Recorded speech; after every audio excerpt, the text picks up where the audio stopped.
ओ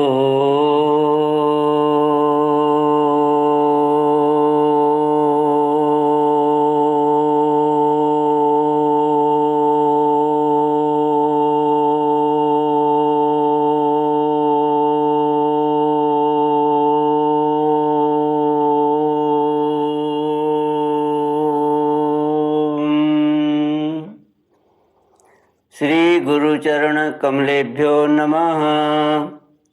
श्री गणेशाय नमः। श्री सरस्वत्यै नमः। श्री विष्णवे नमः। श्री कृष्ण गोविंद हरे मुरारे, हे नाथ नारायण वासुदेव। हे नाथ नारायण वासुदेव। हे नाथ नारायण वासुदेव। श्री कृष्ण गोविंद हरे मुरारे, हे नाथ नारायण वासुदेव। ओम नमो भगवते वासुदेवाय। ओम नमो भगवते वासुदेवाय।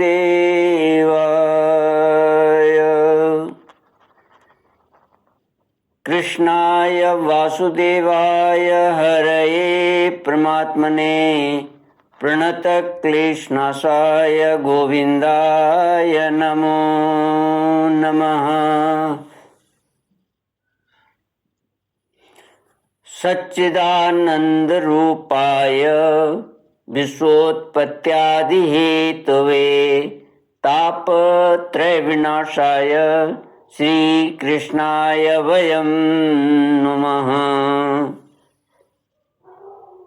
सच्चित आनंद स्वरूप परमात्मा जो सृष्टि के उत्पत्ति, पालन और संहार करता है तथा जीवों के आध्यात्मिक, आदि दैविक, आदि भौतिक तापों को नष्ट करने वाले हैं, अर्थात जीवों के मानसिक, शारीरिक और भौतिक दुखों को दूर करने वाले हैं, उन श्री कृष्ण भगवान को हम नमस्कार करते हैं।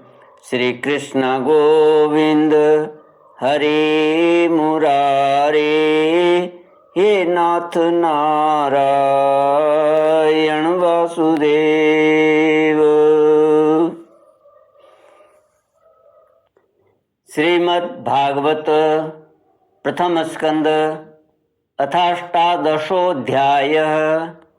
सूत उवाच यो वै द्रोण्यस्त्र विप्लुष्टो न मातुरुदरे मृतः अनुग्रहात् भगवतः कृष्णस्याद्भुतकर्मणः ब्रह्मकोपोत्थिताद् यस्तु तक्षकात् प्राणविप्लवात् न सम्मुमोहोरुभयात् भगवत्यर्पिताश्रयः। श्रीमद् भागवत प्रथम स्कंद 18वां अध्याय। राजा परीक्षित को श्रृंगी ऋषि का शाप। सूजी कहते हैं, अद्भुत कर्मा भगवान श्री कृष्ण की कृपा से राजा परीक्षित अपनी माता की कोख में अश्वत्थामा के ब्रह्मास्त्र से जल जाने पर भी मरे नहीं। जिस समय ब्राह्मण के शाप से उन्हें डसने के लिए तक्षक आया, उस समय वे प्राणनाश के महान भय से भी भयभीत हुए, क्योंकि उन्होंने अपना चित्त भगवान श्री कृष्ण के चरणों में अर्पित कर रखा था। उन्होंने सबकी आसक्ति छोड़ दी। गंगा तट पर जाकर सुखदेव जी से उपदेश ग्रहण किया और इस प्रकार भगवान के स्वरूप को जानकर अपने शरीर को त्याग दिया। जो लोग भगवान श्री कृष्ण की लीला कथा कहते रहते हैं, उस कथा मृत का पान करते रहते हैं और इन दोनों ही साधनों के द्वारा उनके चरण कमलों का स्मरण करते रहते हैं, उन्हें अंत काल में भी मोह नहीं होता। जब तक पृथ्वी पर अभिमन्यु नंदन महाराज परीक्षित सम्राट रहे, तब तक चारों ओर व्याप्त हो जाने पर भी कलियुग का कुछ भी प्रभाव नहीं था। वैसे तो जिस क्षण श्री कृष्ण ने पृथ्वी का परित्याग किया, उसी समय पृथ्वी में अधर्म का मूल कारण कलयुग आ गया था। भ्रमर के समान सारग्राही सम्राट परीक्षित कलयुग से कोई द्वेष नहीं रखते थे, क्योंकि इसमें यह एक बहुत बड़ा गुण है कि पुण्य कर्म से संकल्प मात्र से ही फलीभूत हो जाते हैं। पुण्य कर्म तो संकल्प मात्र से ही फलीभूत हो जाते हैं, परंतु पाप कर्म का फल शरीर से करने पर ही मिलता है, संकल्प मात्र से नहीं। यह भेड़िए के समान बालकों के प्रति शूरवीर और धीर वीर पुरुषों के लिए बड़ा भीरू है। यह प्रमादी मनुष्यों को अपने बस में करने के लिए ही सदा सावधान रहता है। शौनक आदि ऋषियों, आप लोगों को मैंने भगवान की कथा से युक्त राजा परीक्षित का पवित्र चरित्र सुनाया। आप लोगों ने यही पूछा था, भगवान श्री कृष्ण कीर्तन करने योग्य बहुत सी लीलाएं करते हैं, इसलिए उनके गुण और लीलाओं से संबंध रखने वाली जितनी भी कथाएं हैं, कल्याणकामी पुरुषों को उन सब का सेवन करना चाहिए। श्री कृष्ण गोविंद हरे मुरारे, हे नाथ नारायण वासुदेव। ऋषियों ने कहा, सौम्य स्वभाव सूत जी, आप युग युग जिए, क्योंकि मृत्यु के प्रवाह में पड़े हुए हम लोगों को आप भगवान श्री कृष्ण की अमृतमयी उज्जवल कीर्ति का श्रवण कराते हैं। यज्ञ करते करते उसकी धुएं से हम लोगों का शरीर धूमिल हो गया है, फिर भी इस कर्म का कोई विश्वास नहीं है। इधर आप तो वर्तमान में ही भगवान श्री कृष्ण चंद्र के चरण कमलों का मादक और मधुर मधु पिलाकर हमें तृप्त कर रहे हैं। भगवत प्रेमी भक्तों के लव मात्र के सत्संग से स्वर्ग एवं मोक्ष की भी तुलना नहीं की जा सकती, फिर मनुष्यों के तुच्छ भोगों की तो बात ही क्या है।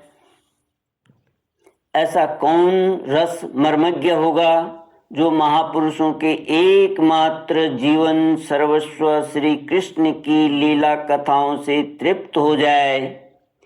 समस्त प्राकृतिक गुणों से अतीत भगवान के अचिंत्य अनंत कल्याणमय गुण गणों का पार तो ब्रह्मा शंकर आदि बड़े बड़े योगेश्वर भी नहीं पा सके।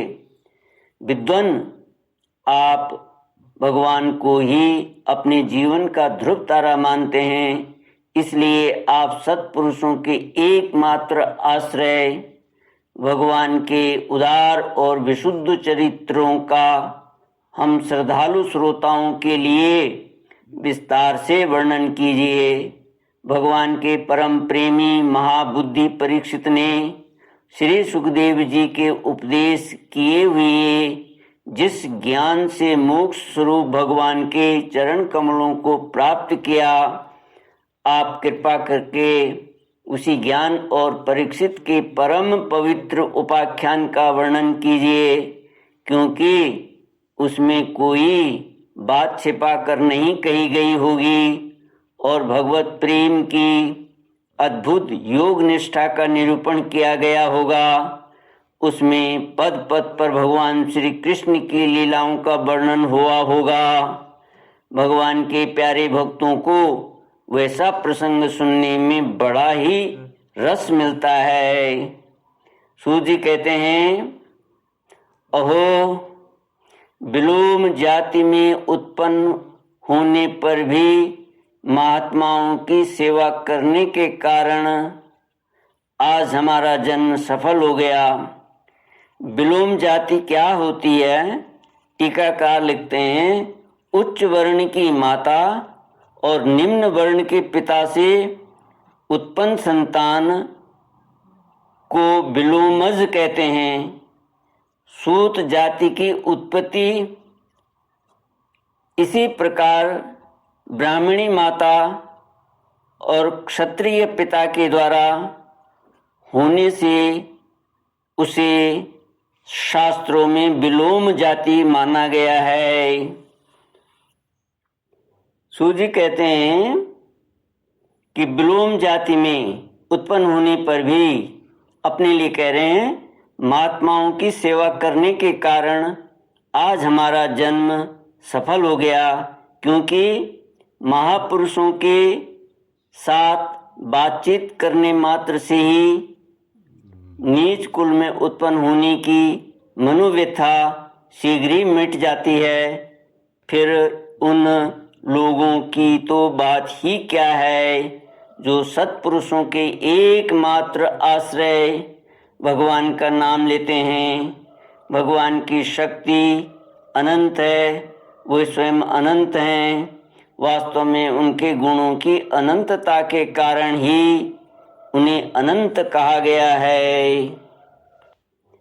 भगवान के गुणों की समता भी जब कोई नहीं कर सकता, तब उनसे बढ़कर तो कोई हो ही कैसे सकता है। उनके गुणों की यह विशेषता समझाने के लिए इतना कह देना ही पर्याप्त है कि लक्ष्मी जी अपने को प्राप्त करने की इच्छा से प्रार्थना करने वाले ब्रह्मादि देवताओं को छोड़कर भगवान के न चाहने पर भी उनके चरण कमलों की रज का ही सेवन करती हैं।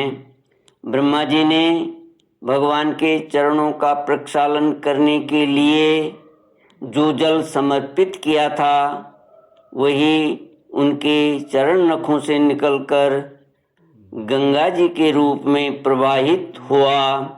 यह जल महादेव जी सहित सारे जगत को पवित्र करता है। ऐसी अवस्था में त्रिभुवन में श्री कृष्ण के अतिरिक्त भगवान शब्द का दूसरा और क्या अर्थ हो सकता है। जिनके प्रेम को प्राप्त करके धीर पुरुष बिना किसी हिचक के देह गेह आदि की दृढ़ आसक्ति को छोड़ देते हैं और उस अंतिम परमहंस आश्रम को स्वीकार करते हैं, जिसमें किसी को कष्ट न पहुंचाना और सब ओर से उपशांत हो जाना ही स्वधर्म होता है। सूर्य के समान प्रकाशमान महात्माओं, आप लोगों ने मुझसे जो कुछ पूछा है वह मैं अपनी समझ के अनुसार सुनाता हूँ। जैसे पक्षी अपनी शक्ति के अनुसार आकाश में उड़ते हैं, वैसे ही विद्वान लोग भी अपनी अपनी बुद्धि के अनुसार ही श्री कृष्ण की लीला का वर्णन करते हैं। श्री कृष्ण गोविंद हरे मुरारे, हे नाथ नारायण वासुदेव। ओम पूर्णमद पूर्णमिदं पूर्णात् पूर्णमुदच्यते पूर्णस्य पूर्णमादाय पूर्णमेवावशिष्यते। ओम शांति शांति शांति। हरि ओम। श्री गुरुभ्यो नमः। हरि ओम।